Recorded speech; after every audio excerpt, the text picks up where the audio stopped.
اللہ تعالیٰ کی ذات جیسے دنیا کے اعتبار سے ہمارے لیے موسم میں تبدیلی لاتے ہیں اور ہم کبھی گرمی کے موسم سے گزرتے ہیں اور کبھی سردی کے موسم سے لطف اندوز ہوتے ہیں۔ بالکل اسی طرح اللہ تعالیٰ ہمارے ایمان کے حوالے سے اور ہماری نیکیوں کے حوالے سے اور ہماری عبادات کے حوالے سے بھی زمانے کو ایسے ہی تبدیل کر کے اس طرح کا موسم لے آتے ہیں کہ جس موسم میں ایک معمولی سی نیکی بھی بہار لے کر آ جاتی ہے اور ہمارا کمزور ایمان بھی ہمیں طاقتور ایمان محسوس ہونا شروع ہو جاتا ہے اور ہماری تھوڑی سی عبادت بھی بندگی بھی ہمارے لیے لذت سامان اور راحت کا باعث بننا شروع ہو جاتی ہے۔ دل کے اندر ایک شوق پیدا ہوتا ہے، ایک ولولہ پیدا ہوتا ہے، ایک جذبہ پیدا ہوتا ہے، نیکی کرنے کو جی کرتا ہے، نیکی کو مومن پسند کرنا شروع کر دیتا ہے، اللہ تعالیٰ کی ذات کی محبت پیدا ہونا شروع ہو جاتی ہے، اللہ کے محبوب سے الفت اور چاہت پیدا ہونا شروع ہو جاتی ہے، اور یوں انسان نیکی کے راستے کو اور نیکی کے عمل کو آسان سمجھنا شروع کر دیتا ہے، جو کہ عام سال کے اندر بعض دفعہ وہ سمجھتا تھا کہ بہت مشکل عمل ہے، مجھ سے نہیں ہوتا، لیکن وہی عمل جب موسم بدلتا ہے، اللہ تعالیٰ بہار کا موسم لاتا ہے، رمضان کا موسم لاتا ہے، نیکی کی بہار کا جب موسم آتا ہے تو بعض ایسے لوگوں کو بھی دیکھا کہ فجر کی نماز سارا سال ان کے لیے مشکل نظر آتی ہے، لیکن وہی لوگ جب فجر کی نماز ہوتی ہے تو مسجد بھر جاتی ہے۔ اسی طرح عام سال میں بعض مرتبہ انسان جو خاص کر مصروف لوگ ہیں، کاشتکار ہیں، ذمہ دار ہیں، دفتروں والے ہیں، دکانوں والے ہیں، تجارت والے ہیں، ملازمت والے ہیں، مزدوری والے ہیں، تو بعض مرتبہ سارا سال نوافل کی طرف اتنی توجہ نہیں ہوتی کہ چلو نفل ہیں تو پھر پڑھ لیں گے،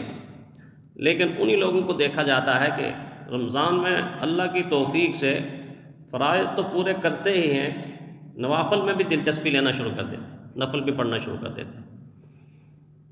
اللہ کی رحمت اس حد تک چلی جاتی ہے کہ سینکڑوں لوگ بلکہ اس سے زیادہ لوگ وہ ہیں اور وہ ہوتے ہیں کہ جن کو اس مہینے کی برکت سے پھر پورے سال میں تہجد کی بھی توفیق مل جاتی ہے، حالانکہ بہت مشکل نماز ہے، تہجد بہت مشکل نماز ہے، اتنا جلدی اٹھنا، نیند کو چھوڑنا، تھکاوٹ کو چھوڑنا اور چھوڑنے کے بعد وضو کرنا اور پھر مصلی پہ کھڑا ہونا ہر آدمی کے بس کی بات نہیں ہے، جس کو اللہ توفیق دے دے۔ لیکن ہوتا یہ ہے کہ جب یہ نیکی کی بہار کا مہینہ رمضان آتا ہے، انسان کا مزاج چینج ہوتا ہے، تبدیل ہوتا ہے، نیکی کی ایک فضا قائم ہوتی ہے، تو دل کرتا ہے سحری کے لیے اٹھنا تو ہے، چلو جلدی سے 2 نفل پڑھ لیتے ہیں، کم از کم تہجد کے 2 ہی نفل ہیں نا، زیادہ تر پیارے پیغمبر صلی اللہ علیہ وسلم 8 رکعتیں پڑھتے رہے، ریگولر پڑھتے رہے، کبھی 12 رکعتیں بھی پیارے پیغمبر صلی اللہ علیہ وسلم پڑھتے رہے، لیکن 2 رکعت اگر کسی نے ادا کی تہجد کے وقت تو تہجد گزاروں میں شمار ہوگا، تو دل نے چاہا کہ چلو سحری کے لیے تو اٹھنا ہی ہے اور 2 نفل پڑھ لے۔ 2 نفل پڑھنے میں ٹائم کتنا لگتا ہے، وقت کتنا لگتا ہے؟ 2 منٹ لگ جائیں گے، 2.5 منٹ لگ جائیں گے، 3 منٹ لگ جائیں گے، سحری سے پہلے وضو تو کرنا ہی ہے، فجر کی نماز پڑھنی ہی ہے، تو اس سے فائدہ اٹھا کے بندہ 2 نفل اگر تہجد کے پڑھ لے کم از کم، تو یہ بھی بہت بڑا فائدے کا سودا ہے، بہت بڑا فائدے کا سودا ہے۔ اس لیے کہ ایک تو تہجد کا وقت ہے اور دوسرا رمضان کے مہینے کی برکت کا وقت ہے، رمضان کے مہینے کی برکت کا وقت ہے۔ جس وقت میں پیارے پیغمبر صلی اللہ علیہ وسلم فرماتے ہیں کہ جو شخص رمضان کے مہینے میں کوئی فرض ادا کرتا ہے، من ادا فریضۃ فیہ کان کمن ادا 70 فریضۃ فیما سواہ۔ پیارے پیغمبر صلی اللہ علیہ وسلم فرماتے ہیں اگر کوئی شخص رمضان میں ایک فرض عبادت بجا لاتا ہے تو 70 فرضوں کا اس کو اجر مل جاتا ہے۔ کتنا اجر بڑھ جاتا ہے، کتنا اجر بڑھ جاتا ہے، 70 فرضوں کا اس کو اجر ملتا ہے۔ اور جو آدمی رمضان میں نفل عبادت ادا کرتا ہے اس کو فرضوں کے برابر رمضان میں اجر مل جاتا ہے۔ بہت بڑا فائدہ ہے، بہت بڑا فائدہ ہے۔ تو میں عرض کر رہا تھا کہ رمضان کا مہینہ نیکی کی ایک بہار لاتا ہے، ایک جذبہ لاتا ہے۔ اور رحمت عالم صلی اللہ علیہ وسلم کی پیاری سنتوں میں سے ایک سنت یہ ہے کہ حضور صلی اللہ علیہ وسلم رمضان کے آنے سے پہلے ہی رمضان تک پہنچنے کی دعائیں مانگا کرتے تھے۔ چنانچہ رحمت عالم صلی اللہ علیہ وسلم کی کتنی پیاری دعا ہے، کتنی پیاری دعا ہے۔ اس سنت پر ہمیں عمل کرنا چاہیے۔ عربی میں نہیں آتی تو اپنی زبان میں اللہ سے مانگیں۔ رحمت عالم صلی اللہ علیہ وسلم کی دعا، اللہم بارک لنا رجب و شعبان و بلغنا رمضان۔ اے میرے اللہ رجب کے مہینے میں اور شعبان کے مہینے میں ہمیں برکت عطا فرما، و بلغنا رمضان، اور رمضان تک ہمیں پہنچا دے۔ اس حدیث کے معنی پر غور کریں تو ایک عجیب بات معلوم ہوتی ہے کہ رجب کے حوالے سے فرمایا کہ اللہ رجب، شعبان کے حوالے سے فرمایا اللہ شعبان، ان دونوں مہینوں میں ہمیں برکت عطا فرما۔ لیکن رمضان کے بارے میں صرف اتنا فرمایا بلغنا رمضان، ہمیں رمضان تک پہنچا دے۔ اس کا معنی سمجھنے کے لیے ایک چھوٹی سی مثال سے آپ بات سمجھیں کہ ایک آدمی مسافر ہے اور سفر میں ہے، درمیان میں اس کی ایک گھاٹی آتی ہے، بہت بڑی گھاٹی، بلند پہاڑ ہے۔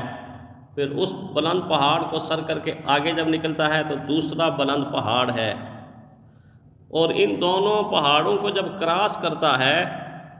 تو اس کے بعد اس کی منزل ہے، اور اس کے بعد جو کچھ وہ چاہتا ہے وہ اس جگہ کے اندر موجود ہے۔ مثلاً اگر پیاس ہے اس کو تو ایک پہاڑ کے سر کرنے کے بعد پھر دوسرے پہاڑ کے سر کرنے کے بعد آگے جو جگہ آتی ہے اس میں پانی کا میٹھا چشمہ، بہتا ہوا چشمہ۔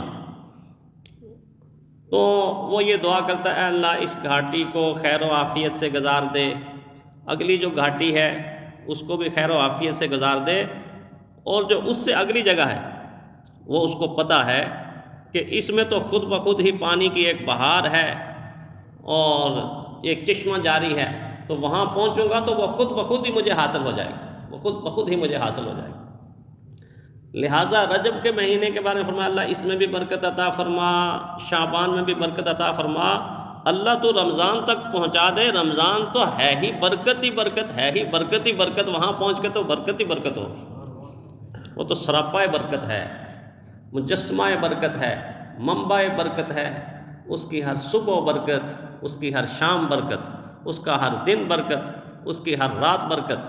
اس کا ہر لحظہ، ہر لمحہ، ہر گھڑی، ہر آن، وہ تو برکت ہی برکت ہے۔ اس لیے وہاں فرمایا وہاں تک بس پہنچا دے، وہاں تو تیری برکتیں پہلے سے ہی۔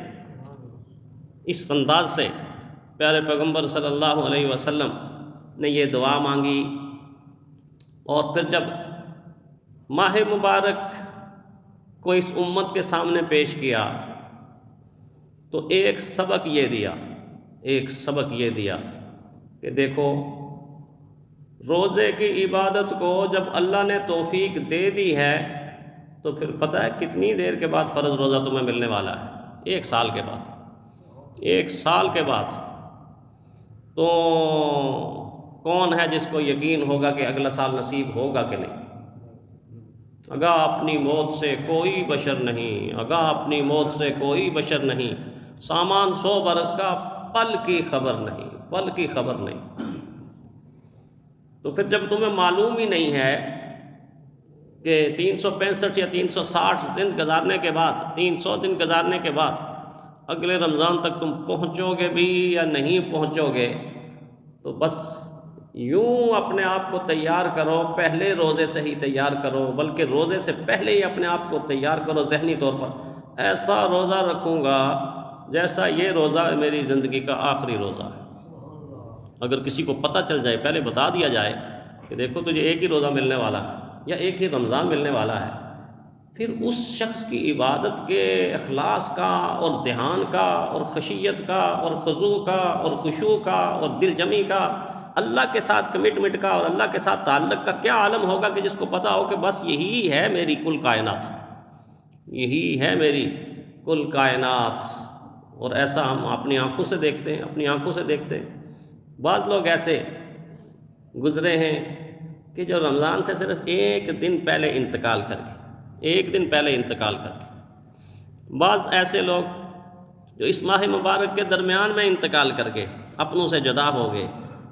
بعض لوگ ایسے کہ پورا مہینہ مکمل کر کے عین اس وقت کہ جب گھر والے عید کی خوشیوں کی منانے کی تیاری کر رہے ہیں، عین اس موقع کے اوپر گھر والوں کو جدائی کا غم دے کے آخرت کی طرف منتقل ہو۔ تو یقین تو کسی کو نہیں ہے، پھر کیوں نہ ہر روزے کو زندگی کا آخری روزہ سمجھ کے رکھیں، آخری روزہ سمجھ کے رکھیں۔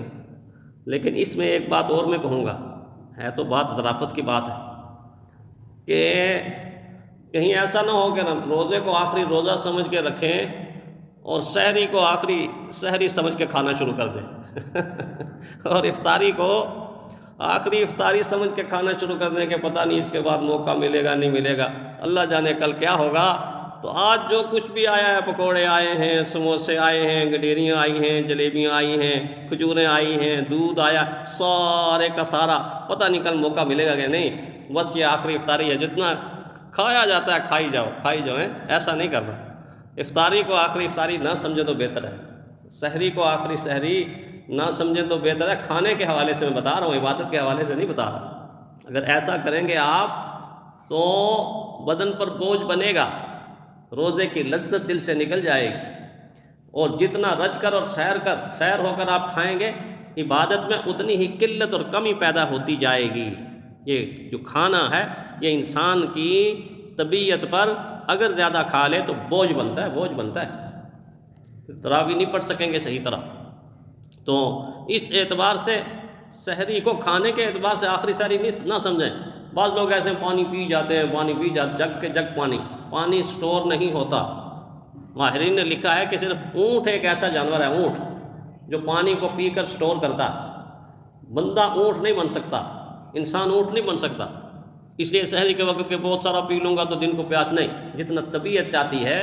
اتنا پئیں، اور سحری اور افطاری میں اللہ کے نبی کی سنت کے مطابق کھائیں۔ سحری کھانا سنت ہے، بہت بڑی اس میں برکت ہے۔ حضور نے فرمایا میری امت کی برکتوں میں سے ایک برکت اس کی سحری کے اندر رکھی ہوئی، افطاری کے وقت دعا قبول ہوتی۔ تو سحری اور افطاری کے وقت اعتدال قائم رکھیں،